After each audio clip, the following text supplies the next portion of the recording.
Welcome back to Whispers from the Wizarding World.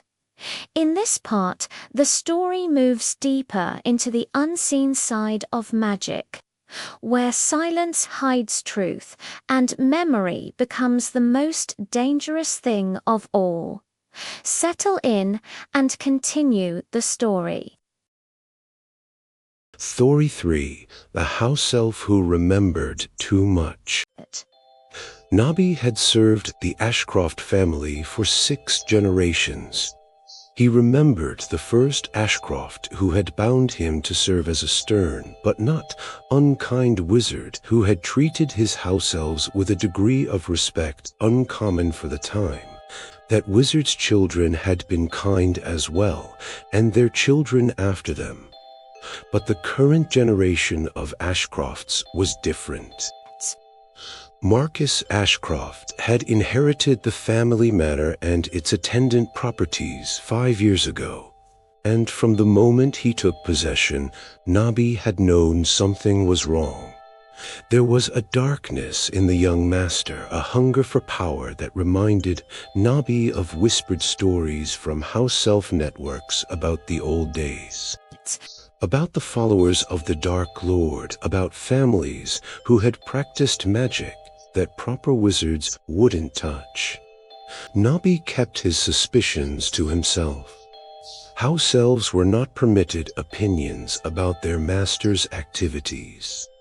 They served, they cleaned, they maintained the household, and they kept its secrets. That was the nature of their binding, the magical contract that held them in service. To speak against their master was literally impossible. The binding would prevent it, would cause physical pain if a house elf even tried. But Nobby could observe, and what he observed in the Ashcroft manor troubled him deeply. Master Marcus had guests late at night, cloaked figures who arrived via flow network and stayed in the sealed study that no house elf was permitted to enter. Nobby would hear chanting through the walls, would smell strange incense, would sense magical energies that made his large ears flatten against his skull in instinctive fear. The master had begun collecting things as well, artifacts that arrived in sealed crates. Books bound in materials that Nobby didn't want to identify, vials of substances that glowed with sickly colors. These were stored in the manor's extensive cellars, in chambers that had been sealed for generations and were now being reopened for the first time in living memory. And then there were the disappearances. The Ashcroft family had always employed several house elves, Nobby, plus 3 others, Pippi, Corky, and little Tilly, who was barely old enough to properly clean a room. But over the past year, one by one, the others had vanished. Master Marcus claimed they had been dismissed, sent to other families, transferred to different estates. But Nobby knew this was impossible. House slaves bound to a family couldn't simply be transferred. The binding had to be formally broken. And that was a lengthy process requiring specific rituals and permissions. And besides, Nobby had heard Pippi's last screams late one night when the master had called her to the sealed study during one of his gatherings. Nobby had wanted to help, had tried to go to her, but the binding prevented him.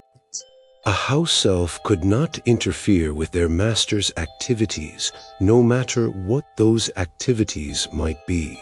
So Nobby had stood outside the study door, his fists clenched, his heart breaking, listening to Pippi's cries grow weaker and then fall silent. The next morning, Pippi was gone, and Master Marcus emerged from the study looking somehow stronger, his magic more potent, his eyes glowing with an unnatural light.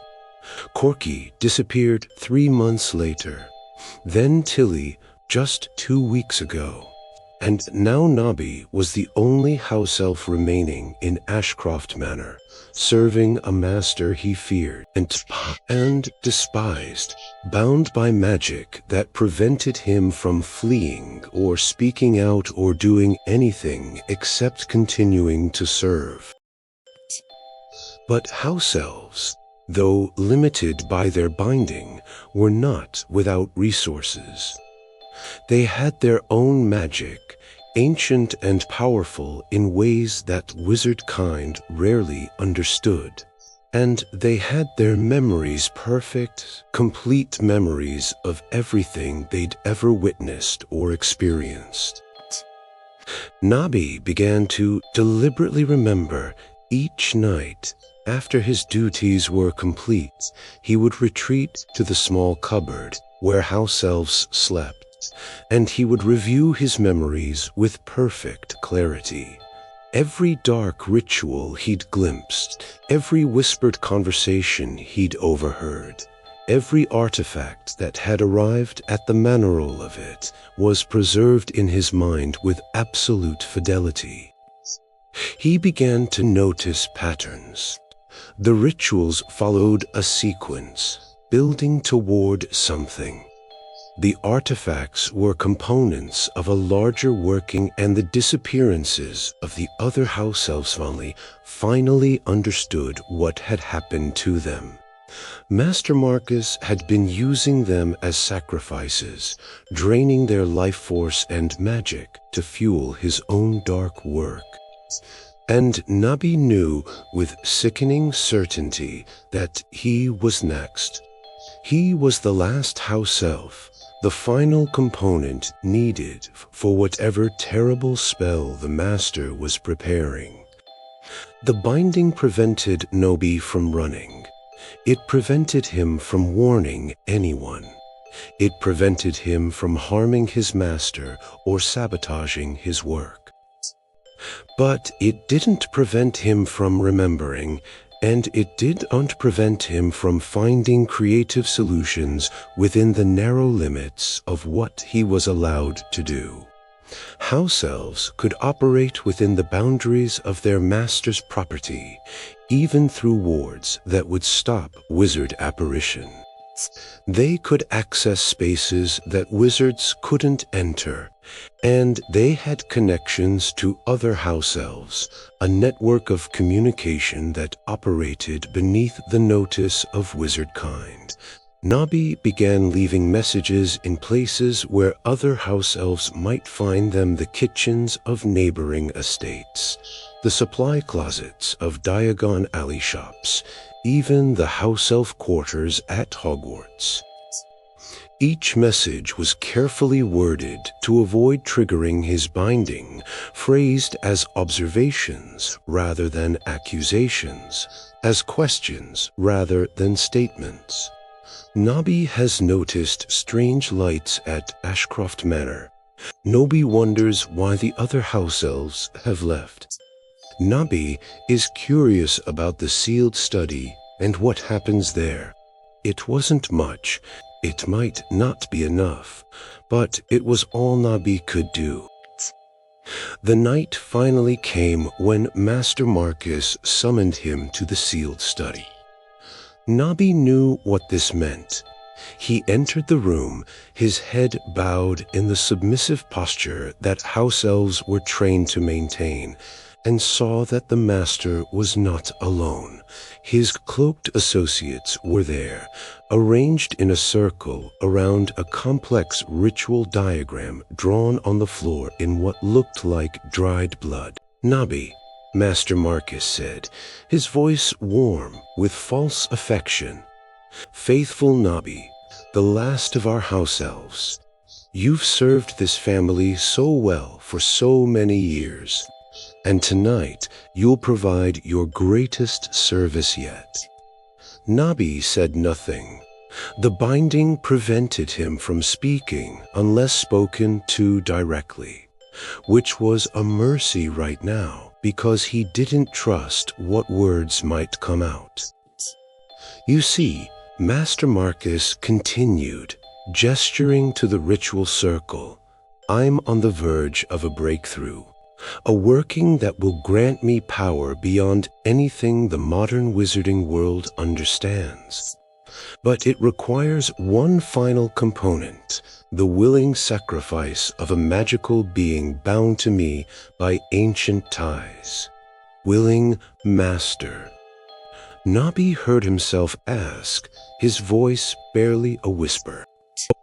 Oh yes, Marco smiled. That's the key, you see. The magic doesn't work with unwilling subjects. The sacrifice must choose to give themselves freely. So I'm asking you, Nobi, will you help me complete this great work? Will you lay down your life so that your master can achieve greatness? The binding magic pulled at Nobi, trying to force compliance. A house elf was supposed to want to serve, to find joy in their master's happiness, to sacrifice anything for their master's benefit. The magic wanted him to step into that circle, to agree, to accept his fate.